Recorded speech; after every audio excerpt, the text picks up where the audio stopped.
Daily doubt series day 8। आज का जो क्वेश्चन हमें बच्चों ने भेजा है वो एक प्रॉब्लम है मोशन ऑफ कनेक्टिंग बॉडी से जुड़ा हुआ। इसमें हमको इस स्ट्रिंग के अंदर टेंशन और एक्सेलरेशन दोनों ही हमको फाइंड आउट करना है। और क्या दिया हुआ है, एक सिस्टम दिया हुआ है which is connected to a massless inextensible string. इसके अंदर क्या है कि मास m1 है वो m2 से बड़ा है, जिसके कारण मोशन जो है वो m1 की तरफ होगा, यानी कि इधर का जो एक्सेलरेशन है वो डाउनवर्ड डायरेक्शन में होगा और यहाँ का जो एक्सेलरेशन है वो कैसा होगा, अपवर्ड डायरेक्शन में होगा। तो हम यहाँ पर पहले क्या करते हैं, इसका फ्री बॉडी डायग्राम बनाते हैं और फिर हम बनाएंगे इक्वेशंस और उन इक्वेशंस को हम सॉल्व करेंगे। तो देखिए ये हो गया हमारा m1, ठीक है, और इसका जो एक्सेलरेशन है वो किधर है, नीचे।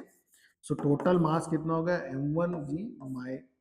m1g और ऊपर टेंशन हो गया T1। सिमिलरली सेकेंड वाले मास का भी आप फ्री बॉडी डायग्राम बनाइए।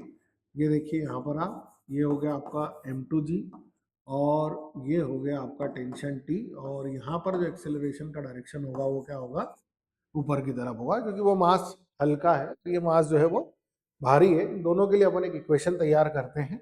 सो यहाँ पर इक्वेशन लिखेंगे आप m1g माइनस टी, ये क्या हो गया आपका अपवर्ड और डाउनवर्ड फोर्स का net force is equal to according to Newton's law कितना बनता है, m1a मास इनटू एक्सीलरेशन। तो एक इक्वेशन तो बेटा आपका ये वाला तैयार हो गया।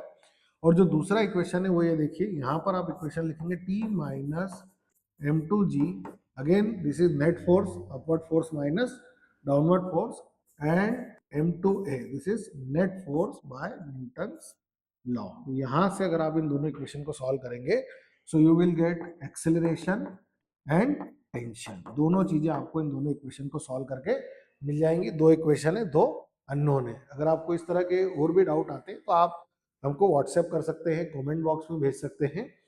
Thank you very much.